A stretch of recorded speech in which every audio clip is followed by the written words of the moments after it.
Hey Pretty Girl Club, welcome back to the Texturism series. This is going to be a major series on this channel, and I want to talk about this because I've said multiple times before, I think that there has been a lot of focus on colorism, and while that is a thing, I actually think that texturism and featureism are just as big of a deal, if not an even bigger deal, than colorism itself.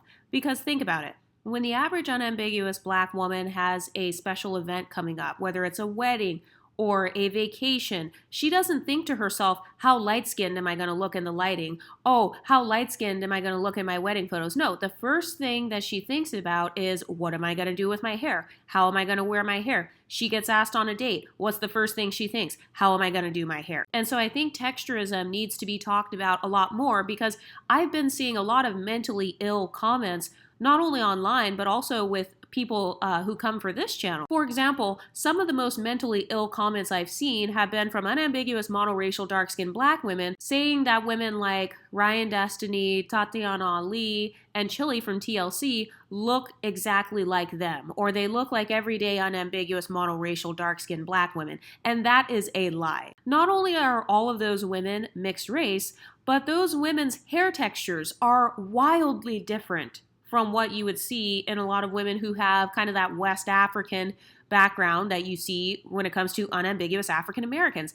And I think that there is this deep-seated attachment that the unambiguous black community has to darker-skinned exoticals, darker-skinned mixed-race women, or dark-skinned women with those looser hair textures, because a lot of dark-skinned black women, from what I've seen, have what I call hair dysmorphia or internalized texturism. By the way, if you're easily offended, please click off of this video. If you come to argue in my comment section, you'll immediately be banned. But the reason I want to talk about this is because on YouTube, people love to pull up pictures of mixed race or light-skinned black women and say things like she's ugly or she's mediocre, or they just talk down to those women. And then some of those same content creators are literally wearing type 3 hair textures. You know, they're wearing these looser, kind of silkier hair texture. I guess that's a good way to describe it, silky. They're wearing these silky hair textures, and I'm thinking, okay, you admire silky hair textures, so how is it that you're talking bad about women who happen to be born with silky hair, and you are wearing silky hair while simultaneously calling women with silky hair mediocre or ugly, or you're actually making fun of the curl patterns that they have when women are spending hundreds, if not thousands of dollars to get these same ramen noodle-headed, deflated afro wigs. And for those of you who are new to this channel, there are pro-black content creators online who are talking about women with deflated afros and kind of making fun of type 3 hair. One content creator, I Am Aloho, she talked about Brianna Monique's type 3 hair, and she said that her hair is cursed. And I understand if you're offended by what someone did or said, but I find it interesting that people say that type 3 hair is cursed or they have no problem like just saying that or laughing about that. And then if I give the same energy back, I'm being a texturist. Or if I call out hypocrisy, I'm being a texturist. But let's go ahead and get into this. When it comes to internalized beauty standards, if you want to know what your own internalized beauty standard is, all you have to do is ask yourself, how do I like to wear my hair on special occasions? How did I wear my hair on my wedding day? How do I wear my hair for job interviews? How do I like to wear my hair when I want to appear more professional? How do I wear my hair when I'm on dates? What texture is the hair? Is it something that matches my texture? Is it a different texture? And if so, then why? So I'm going to start off by saying I don't care if people find type 3 hair textures beautiful. I don't care if people find all the curly and silky hair textures beautiful, as long as you put some respect on women who actually were born with those textures. So that means at least admitting to yourself that you find women with that hair texture to be beautiful. So going around saying they're ugly or mediocre or that their hair is cursed, yeah, that's probably not going to help your self-esteem. So just a warning. I mean, and this is a psychology channel.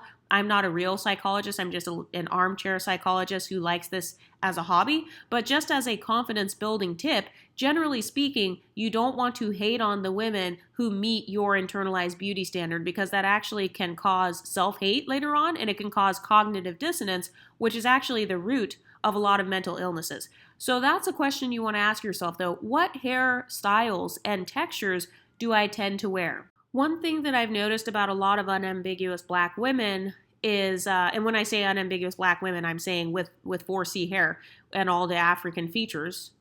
One pattern I've noticed is that they will use this phrase like, oh, this is just a protective style. And you can wear a protective style that matches your actual hair texture.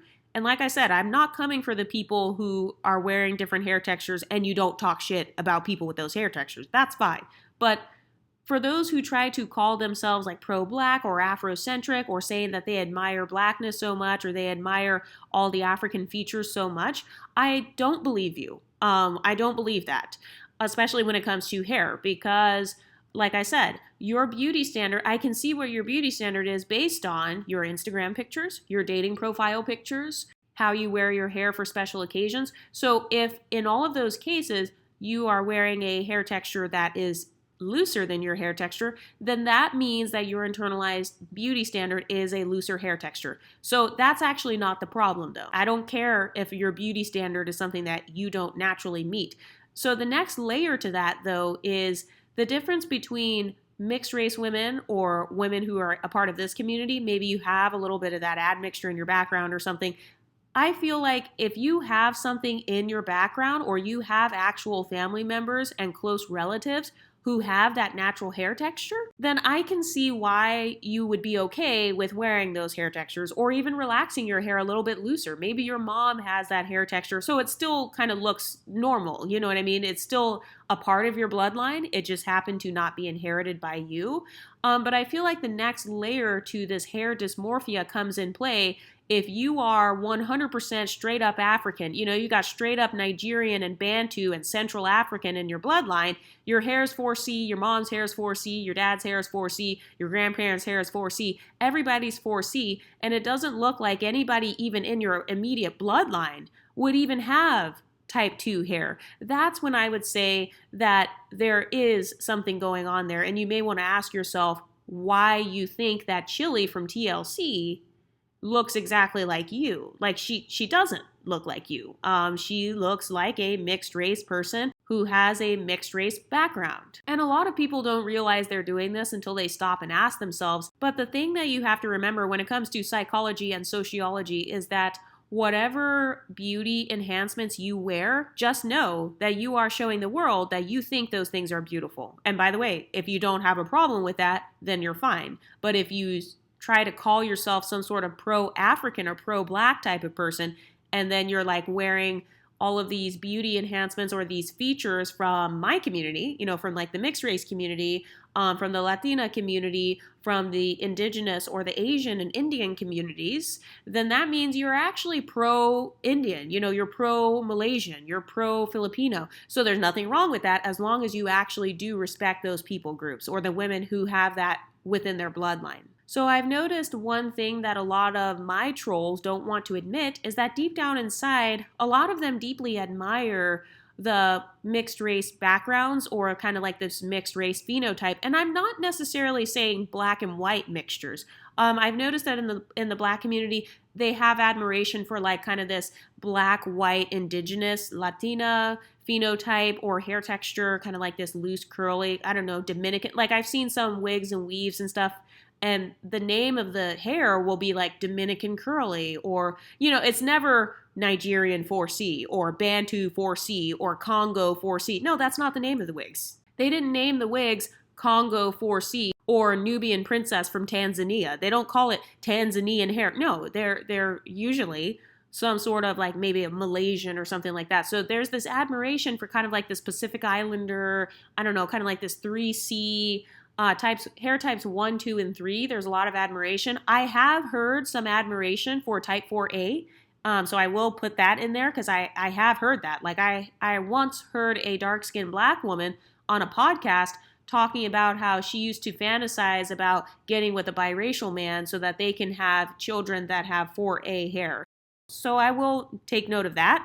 I mean, I do think there is a pedestal even for the 4A hair amongst the type 4s. I've noticed that usually when people wear a type 4 extensions, they're only wearing 4A. They're not going to 4B and 4C in a lot of cases. Another way that people unknowingly build the pedestals of looser hair textures is even with the slang that they use. So I actually thought about this myself. Whenever I go in the beauty supply store, sometimes I'll see like the edge controls or like the gels and stuff.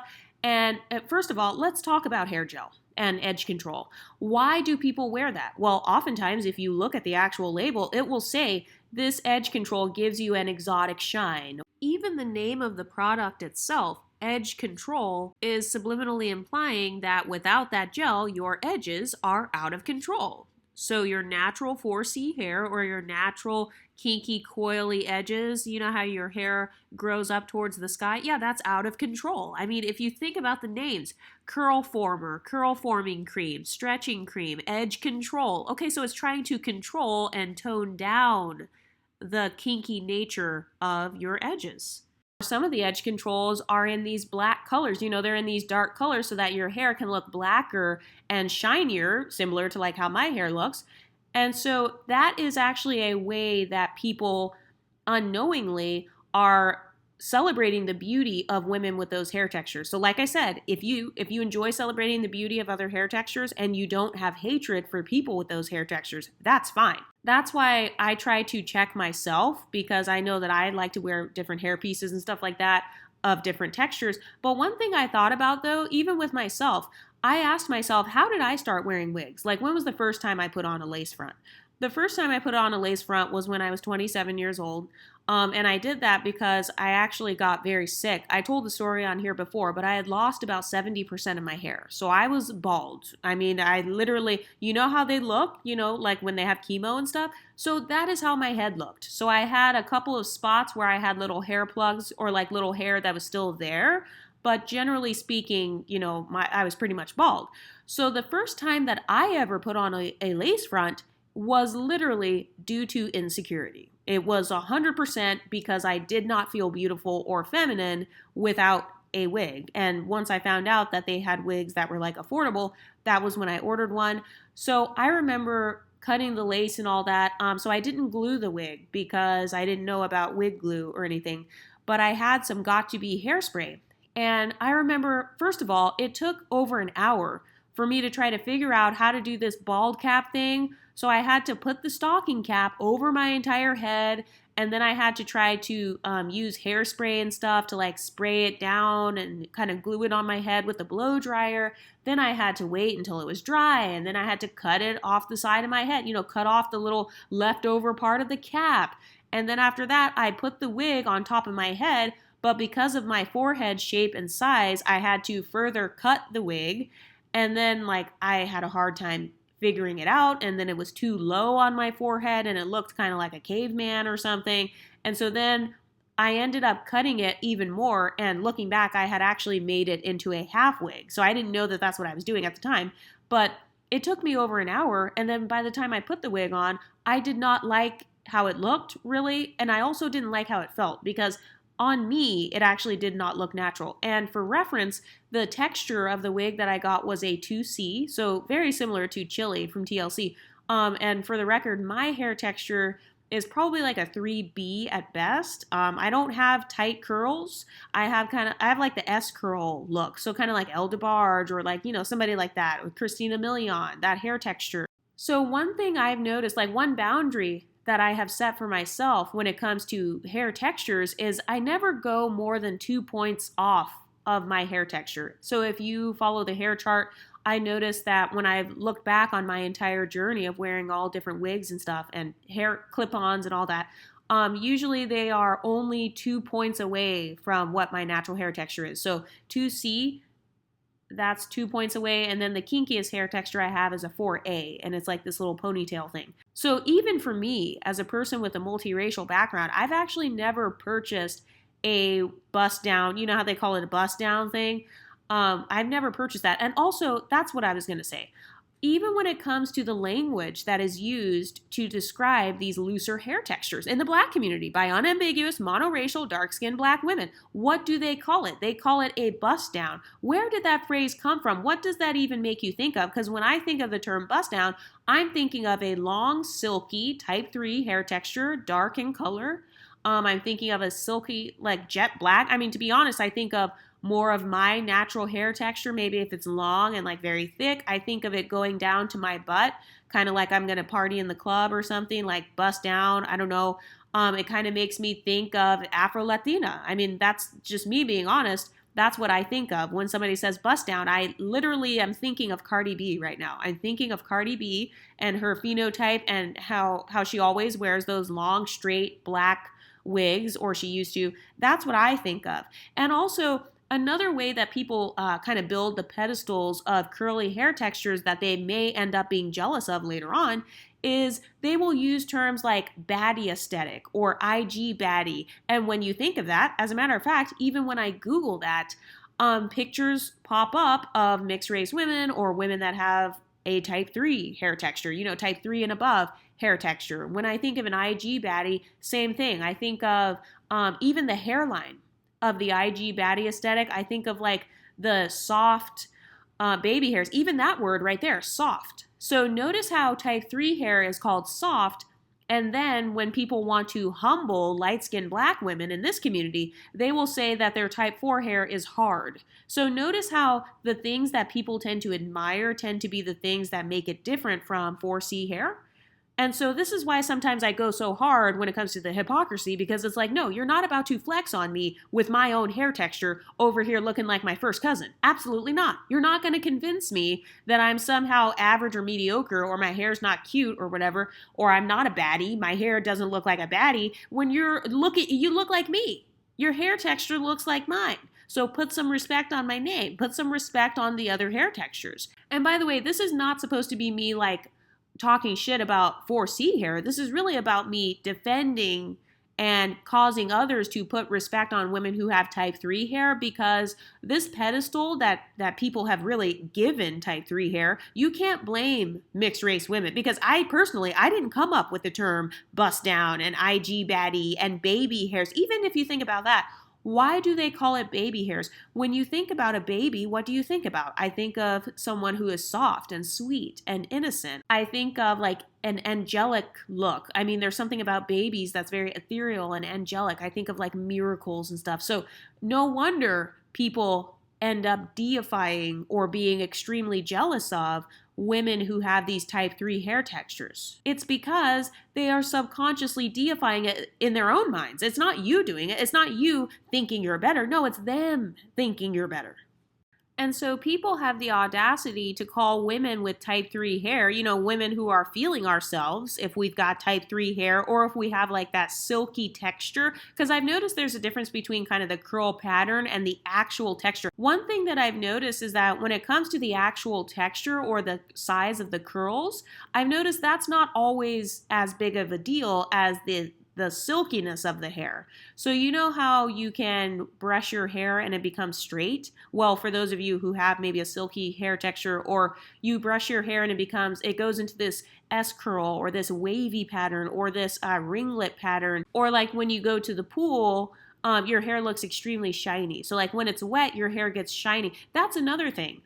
For some people, they are subconsciously socializing themselves to believe that their hair is a nuisance. So in the black community, one of the hypocrisies they do is, they have the audacity to call you a texturist, but in the black community themselves, they make 4C hair a nuisance. They will say it's hard to manage. They will say that it doesn't grow. They'll say that other people's genetics, or that Beyonce's genetics, is what makes her hair grow longer and healthier than women with 4C hair. And by the way, I'm referencing Chrissy, so please be sure to watch her video where she talked about Beyonce's hair, and she talked about her genetics contributing to her hair growing longer and thicker and looking silky compared to 4C hair. She said that that is 100% straight up genetics, but we all know that any hair texture can grow. Any hair texture can be long and healthy. It's just that a lot of people suck at caring for their 4C hair because they literally do not like it. If I didn't like some shit, I wouldn't want to do it either.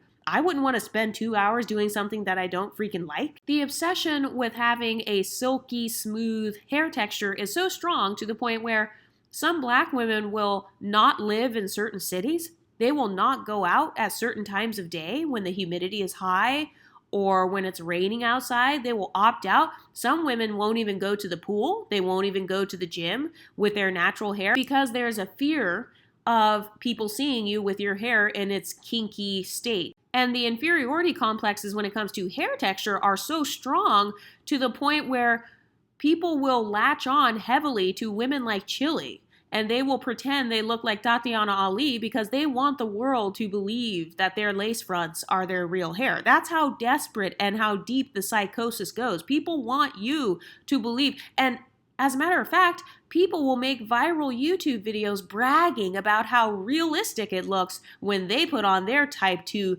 Instagram baddie bust down, and then they'll title the caption, "What lace?" as in, "Oh, this looks like my scalp. It looks like I could be a real dark-skinned mixed woman. It looks like I am an exotical." That's basically what they're implying, whether they realize it or not. I mean, that's kind of what the language means. Here on this channel, I dive a little bit into linguistics, or I kind of talk about the meanings behind words, because I believe that words are actually very important. So yeah, I am going to be a stickler when it comes to words. So yes, women are bragging and saying "what lace" because they're saying, I look like a dark-skinned Afro-Latina. I look like I'm a West Indian Caribbean girl with some Indian in my admixtures. I look like I have type 3 hair. So what lace? Like, this is how I look.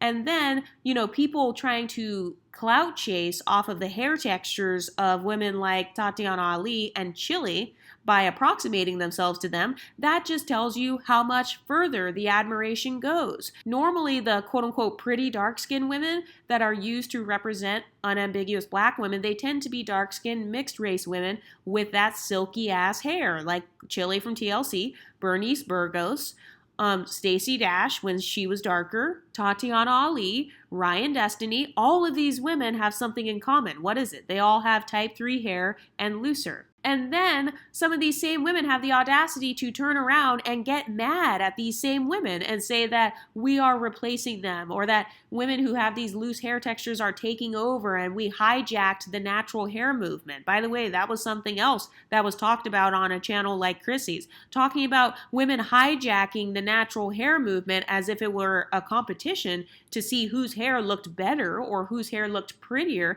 And once again, this goes back to that hierarchy mindset. And like I said, everybody is a little bit of a hypocrite. So I personally can be a hypocrite. Like, I'm not trying to act like everything I've ever done or said was perfect, or like I've never had any insecurities about any of my hair stuff. But the thing is, when people call you a texturist, usually what they're trying to say is you don't like 4C hair. But my response is, no, you don't like 4C hair. Another way that people end up building our pedestal is when it comes to vacation. So I've noticed that, once again, what's the first thing that a lot of unambiguous black women think of when they're going to go on vacation? How am I going to do my hair? Oftentimes, I will say there are some women who will wear braids, and that's great. And I think that braids are now becoming more of a trend. So I think that's awesome. But when it comes to like girls who wear wigs on vacation, oftentimes it's the types of wigs where it kind of looks like that wet and wavy. Why do people like that, the wet and wavy? Well, because this is one of the main things they say. It looks exotic. Wet and wavy. It looks very beachy. It looks like the waves of the ocean. That's why they call it water wave. You look like you're from across the water. You look like you're from the Caribbean. You've got an Indo-Caribbean background. You've got a Latina background. You had to cross the waters to come to the United States, and now you're showing off this wet and wavy. So even the language that is used to describe type 3 hair textures is actually pedestalization language. If you look at the messages that wording is going to send to your own brain, that's what it's sending to you. It's sending you the message that type 3 hair and above, type 1, type 2, type 3, those hair textures are exotic. Same thing with silky, like it looks like silk. Silk is more expensive if you go to the store. Silk is a valuable fabric. Meanwhile, some of these same women will say that 4C hair is like a Brillo pad. If you think of a Brillo pad, that's like what you put on Velcro. That's something that's very cheap. You can get that at Walmart. They put that on the shoes of toddlers, like a Brillo pad. It's just, it just rips off. And so one thing I've noticed is that when it comes to the pro-black movement, instead of addressing their own internalized texturism that they themselves have built up, they're attempting to compete with mixed race women or women who have these hair textures, or they're going as far as saying women with type 3 hair are cursed, such as Brianna Monique, as I Am Aloho said on her videos. If you don't believe me, please go watch the video. And my rebuttal for that is, how is type 3 hair cursed when a lot of unambiguous black women with 4C hair will go and spend hundreds, if not thousands of dollars on type 3 hair?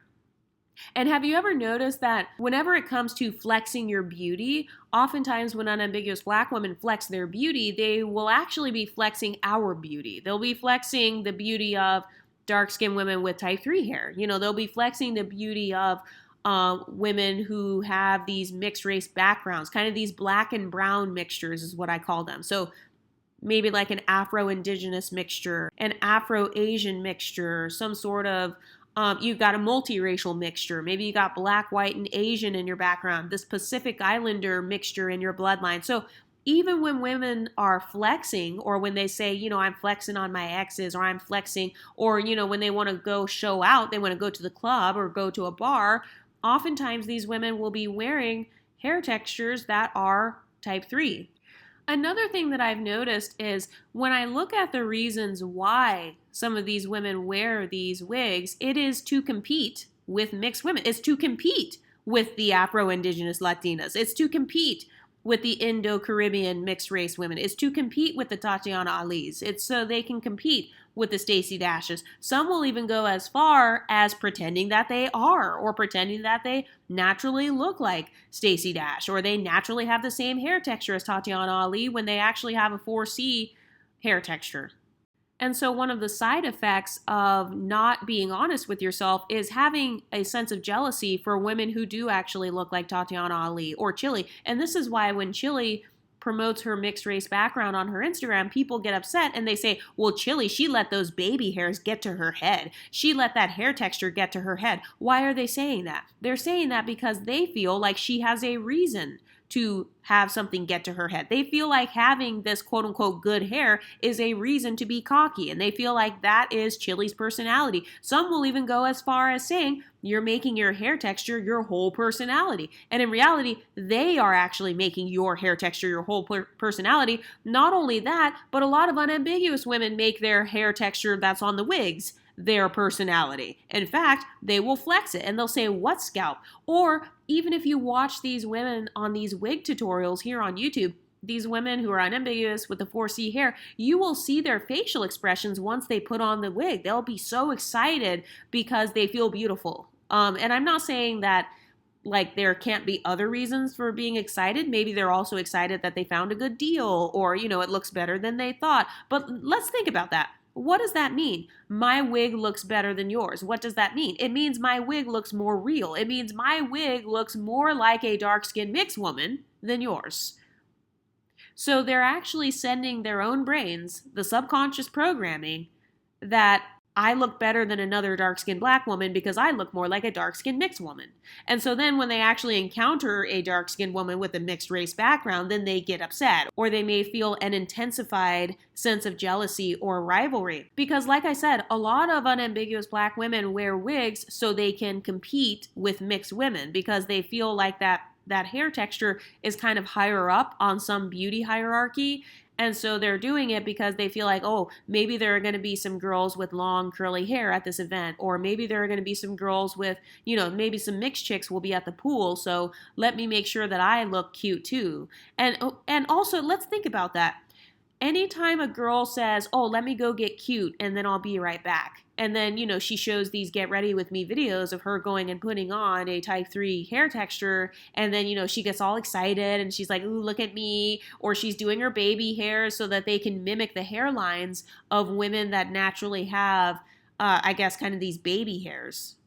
Another way that people end up building the pedestal of exoticals with this exotical hair texture. I'm just going to call it exotical hair textures, okay? Exotic hair textures.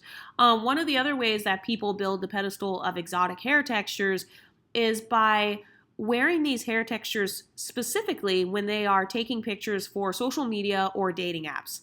A lot of women refuse to be seen in public with their, dark skin, 4C hair and broad features. And like I said, I actually don't feel like the color is the biggest internalized inferiority complex. I really do feel like it's probably the hair texture and the facial features, because anytime I see women, black women, at the pool or at the hotel, like if I'm on vacation, if I'm in Vegas, if I'm doing all these fun activities, all the black women I've seen, for the most part, they are wearing those, they're wearing my type of hair texture, or like more of a loose curly hair texture, or whenever they're posing by the pool to take their pics, they've got their bikini on and they've also got their body wave or wet and wavy hairstyle, and they're flexing it. They're flexing that hair texture. They're flexing that phenotype. They're flexing these multiracial hair textures. I guess that's what I'll call it, like a multiracial hair texture.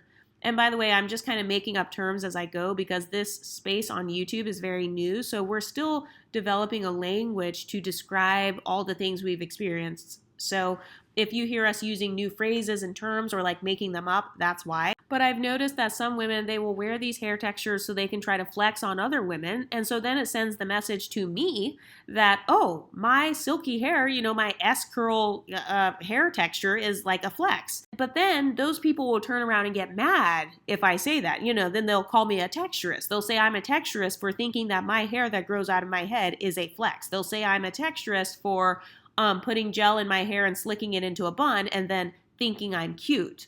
And so I've noticed that what actually causes that inferiority complex, though, is their own internalized texturism or their own preference for type 3 hair. So if deep down inside I prefer type 3 hair, and then I get mad when I see a woman with type 3 hair who's excited about having type 3 hair, of course I'm going to get jealous. That is a normal psychological response to cognitive dissonance.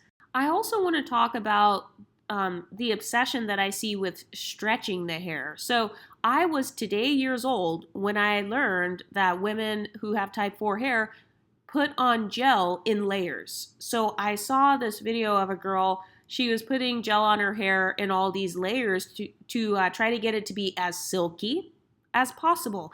And I don't care if people are just doing this because you like my hair texture, you think it's beautiful, and that's fine. But then don't call me a texturist for agreeing with you. Don't call me a texturist because I agree that yes, my hair is beautiful. What makes me a texturist is hating and abusing 4C hair. And who most commonly abuses and hates 4C hair? Usually it tends to be the people who are born with that 4C hair. And that's why I give a side eye sometimes when people say that they're wearing a protective style and then they take the wig off and then their hair is bald on the edges, or like, they have no edges whatsoever. They have like alopecia and all that. And and by the way, back to my story with putting the wig on. So this was the first and last time that I ever glued a wig. I don't know if it counts as gluing by putting the Got2b hairspray on there. So I ended up cutting it into a half wig. And then I had this little headband, so I created a headband wig. I didn't know that headband wigs existed, but that's what I ended up creating. But I ended up kind of gluing it with this hairspray. First of all, I had the worst headache that I have ever had in my life. So that's number one. And I remember kind of laying that wig for a few days in a row. So I started off with it fully on my head, and then after that, I ended up cutting it into the headband. So after about 3 days, my head was just throbbing so bad. It hurt horribly, not to mention the fact that my edges, because my hair is naturally fine, so I didn't even use glue. I was just using the Got2b hairspray and trying to blow dry it and all that. But with the wig kind of sitting on my head, it was kind of pulling it or something because my edges were hurting. Like after I took the wig off, my edges were hurting and like throbbing as if they were going to get pulled out.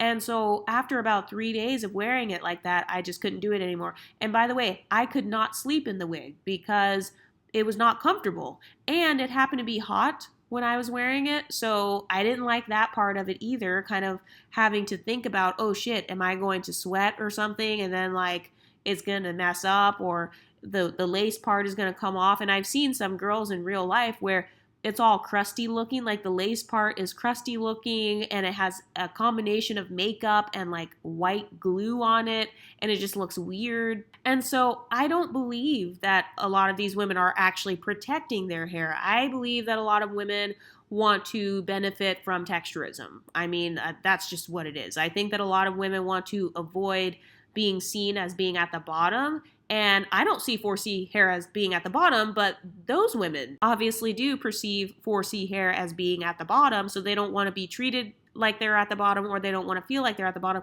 So they're willing to sacrifice their actual hair and, have it rip off and stuff, or just shave it, I guess. I don't know. They're willing to sacrifice it so they can look more like a dark-skinned mixed race woman.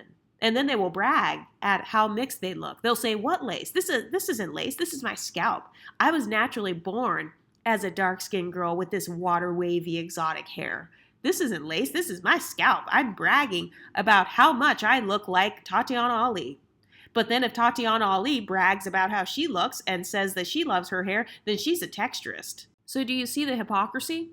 I'm allowed to love your type 3 hair, but you're not allowed to love your type 3 hair. Because if you do, then you're a texturist. And if you show off your type 3 hair, then you hijacked the natural hair movement. Another way that people build the pedestals of women with these different phenotypes, or these quote-unquote exotic phenotypes, is via hair color. So we know that in the mixed race community, a lot of women can be born with these different hair colors. Some of us have naturally red hair, or maybe brown hair, or maybe it turns blonde in the summer. Maybe you get kind of like these natural highlights, and it's like getting bleached naturally in the summer. So I've noticed there's that aspect of it as well. I've just noticed that there is this want to look like you have more admixture in your background, or wanting to look more mixed. And like I said, I actually don't even shame women for wanting to look mixed, as long as they themselves do not disrespect mixed race women. So I don't care if you think my hair texture looks cute. Like, I don't care if you think Tatiana Ali and those women are pretty, as long as you don't call them conceited or texturist and anti-black for agreeing with you that they are pretty. Have you ever noticed that a lot of people, they want to be able to control your self-perception? So they're allowed to secretly think you're pretty, but you're not allowed to think you're pretty. Because if you do, that means you think you're prettier than them. Another way that people build the pedestals of type 3 hair is by making fun of type 4 hair. So when people make comments like, oh, that's why you got that fried leave out that doesn't match. Like when I see unambiguous dark-skinned black women with type 4 hair making fun of other women with type 4 hair, oh, that is absolutely 100% not only self-hatred, but that's an absolute inferiority complex. When I see people with type 4 hair making fun of other people with type 4 hair. And also another way that people build the pedestals of type 3 hair and all the other hair textures is by allowing all those textures to be seen as beautiful in their natural state. So for example, I wear my hair in a messy bun. Like I wear my hair in a messy curly bun, or a little top bun, or some sort of wet bun. And I've noticed that I don't have a problem going to the store and stuff like that. But if you have 4C hair, other people with 4C hair will say, you cannot wear your hair like that. You can't wear your hair in a messy ponytail if you have 4C hair. You cannot wear 4C hair without edge control. I've noticed that's another thing. It's viewed as not pretty to unambiguous dark-skinned black women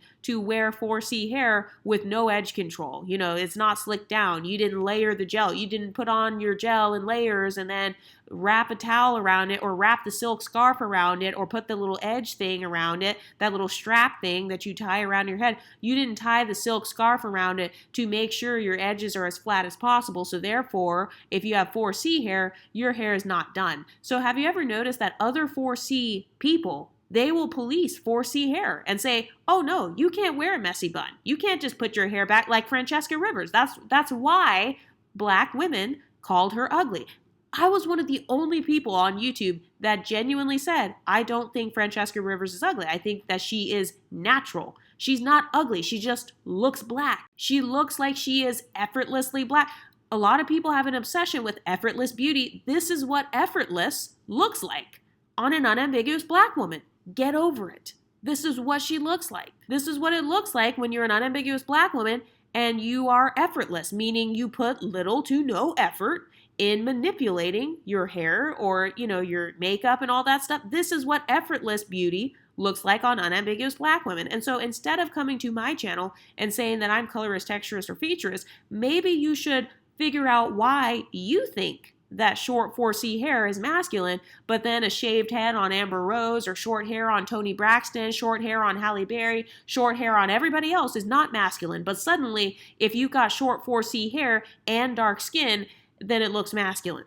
So that's another way that women build inferiority complexes with 4C hair. It's by putting rules and limitations on 4C hair that you don't place on the other hair textures. So other people, they can wear their hair wild or free, or, they can wear a side braid, they can wear a messy bun. They don't have to put a bunch of edge control on it.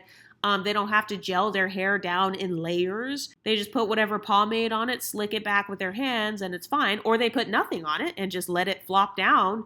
But suddenly, if you have 4C hair in particular, then you have to put all these gels on your hair, and you have to slick it down to try to make it look as much like type 3 as possible, to the point where you're actually ripping the actual edges out and then getting upset if your hair doesn't stay flat or if it doesn't stay gelled down. And then you get mad if a woman with sleek hair likes her hair being sleek, and then you call that woman a texturist. Why? Why is she a texturist and you're not then? Then we're both texturists. If I think type 3 hair is beautiful and I have type 3 hair and I'm a texturist, then that means that you would also be a texturist then. Another way that people end up making themselves jealous of other textures is by being ashamed of their hair in its natural state, like at the pool or with your boyfriend or whatever, but then getting mad when another girl is not ashamed of her hair in her natural state. And to be honest, even if you think about the whole process of lacing, gluing on this lace and spending all this money, you're spending hundreds of dollars, if not thousands of dollars per year. And then you have to do all this styling, laying the edges, doing the bald cap method, cutting off the cap, and then just doing everything in your power to make sure that not 1 ounce of your natural hair texture is showing. I just personally feel like that would be kind of a confidence lowering process. I feel like that would be an insecurity building process for me, because when I did the lace front for just 3 days, I did not feel more confident or anything like that. I mean, I felt when I was wearing the wig, I had a new insecurity. The new insecurity was, is my wig gonna fall off, or is it gonna slide back, or are people gonna see the line, or like the difference between my hair versus the fake hair? So for me personally, when I went through all that trouble to try to make the wig look like my hair, it actually introduced a new insecurity. And so I still wear like wigs and stuff, by the way. So let me tell you how I do my extensions. Number one, I told you guys, I like to stay within 2 points of my hair. So if my hair is like maybe a 3B at most, then I like to stay between either a 2C to like a 4A. I'm not going to put on a wig that's a 1A or like a, super, super straight and blonde from root to tip. That's another thing. I always keep my roots dark. So if I'm wearing some sort of wig, like a synthetic wig or something, I will, and it has highlights, I just let it have highlights. I don't do a 613 blonde from root to tip. And by the way, none of the stuff I'm saying is shading others. I'm not trying to project my beauty standards onto you guys. This is not an advice channel, so I am not telling you guys what to do. You should do whatever makes you feel the most confident. I'm just telling you what makes me feel the most confident is if I'm wearing highlights, I always keep the roots dark to match my natural hair. And the most important rule that I keep for myself is I only do hairstyles with extensions that make me feel the most confident. And I've noticed that I feel the most confident when I have my hair showing as well. So tape-ins are a good example, or micro-links. Micro-links was actually one of my favorites because all of my hair was out. My whole entire head was out. It was not a protective style whatsoever. It was literally just, they put these tiny little links that matched my hair texture in with my natural hair, so I still had to care for my natural hair. I still had to do all that stuff, but I feel the most beautiful when I have leave out. So I will do like a fake ponytail because I'm still showing my hair. I'm still showing my hair texture, and it matches. The fake part is within 2 points. Usually it's the same texture, but if I do change it, it's only within about 2 points of my hair texture. And this is also why whenever I wear my hair in these straighter styles, kind of like, I guess you would call it body wave. But you know those cheap synthetic auntie wigs where it looks like you pin curled it or something? I wear the synthetic wigs because even when the hair is straight, the straight hair from the synthetic wigs, it's like a little bit thicker. So it doesn't give like this 1A super straight, like a white girl wig or something like that. It doesn't look like I just plopped a white woman's hair on my scalp and then dyed it black or something like that. So that makes me feel the most comfortable and confident when I'm wearing some sort of leave out. It's pretty rare that I wear synthetic wigs, like with the full lace part, but my rule for the actual wigs is that I only wear them about 10% of the time. So the rest of the time, if I'm wearing extensions, it's going to be maybe a fake ponytail or a half up, half down, or I might wear like a fake braid, like you know how you can do the fake side braid, or you can do like a low bun or some sort of fake bun and you just add hair at the top. That is what makes me feel most confident. It's when I'm still showing my natural hair along with this extension that fits into my hair texture. And that makes me feel confident because I'm still showing my natural beauty. So it's not like, oh, you know, I'm taking the wig off, that means I'm taking my confidence off. I never want to wear so much of an enhancement to the point where I don't recognize myself without it. So I'll probably do a makeup video one of these days, but same thing with my makeup. When I was a teenager, I started off wearing, like being too reliant on makeup because I was not very smart. I didn't really have confidence yet.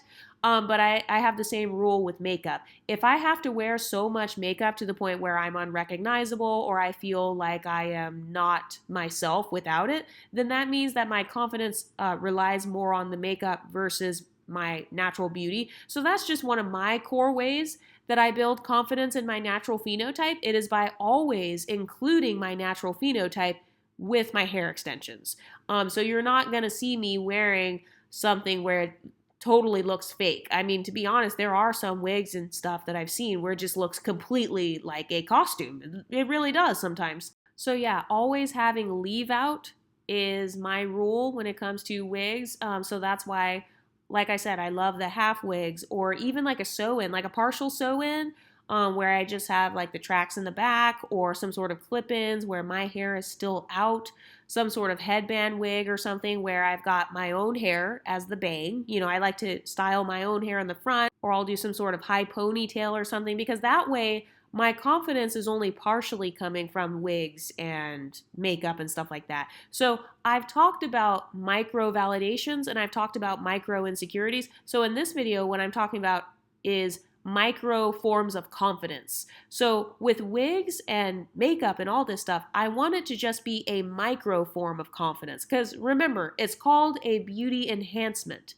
It's not called a beauty replacement. It is supposed to enhance the beauty that you already have. But where the inferiority complex comes in is that some women do not believe that they have any inherent beauty. And so then if you feel like you do have beauty, then they get mad at you and they say, well, you're a texturist, or you think you're better, or you're a featurist, you're anti-black. And it's like, no, I just think that I have inherently beautiful traits and I don't get my entire self-esteem from these wigs or whatever. It's more of an enhancement to enhance my natural texture, you know, just to make my natural hair color and texture look a little bit longer, or to match with my little ponytail, make my ponytail longer, and that's it. But the way that women build inferiority complexes is when they absolutely refuse to take care of their natural hair, you know, because your hair, that's a form of self-love. I view taking care of my hair as one of my beauty hobbies. Like that's a form of showing that I love myself.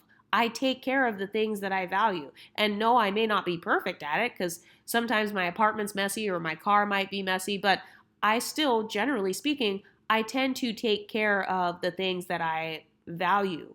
And so my hair is no different.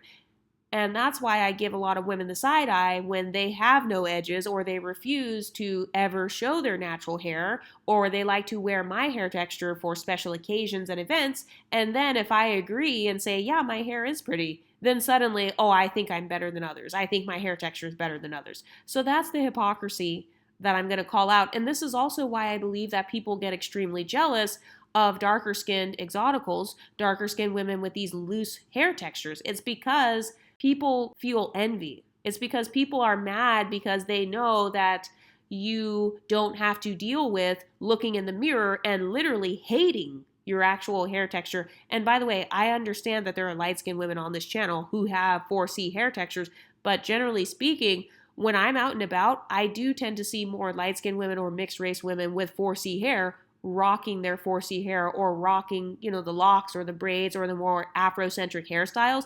And a lot of dark-skinned black women will say, well, that's because they're light-skinned. That's because they're mixed race. That's because they're already benefiting from an ism. But my response is, okay, now what?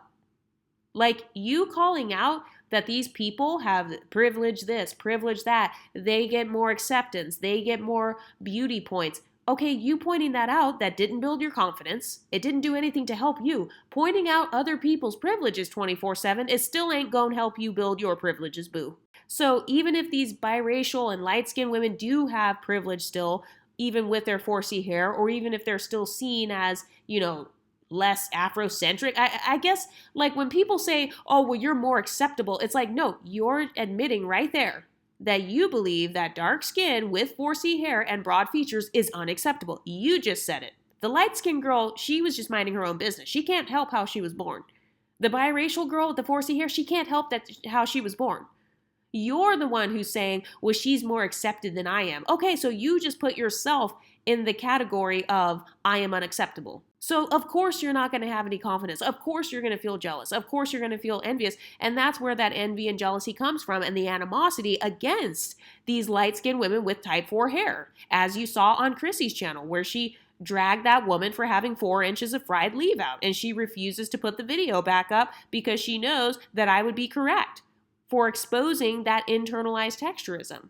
And that comes from having your own inferiority complex. Then you try to project that on light-skinned women who are proud of their 4C hair. You try to project that on biracial women who are proud of their 4C hair. By the way, I know that not everybody with 4C hair is proud of their hair. So if you come in my comments with the not all argument, you're going to be banned. But just as an example, though, yeah. Anyway, what do you ladies think? Let me know in the comment section, and I'll talk to you next time. Stay pretty, ladies.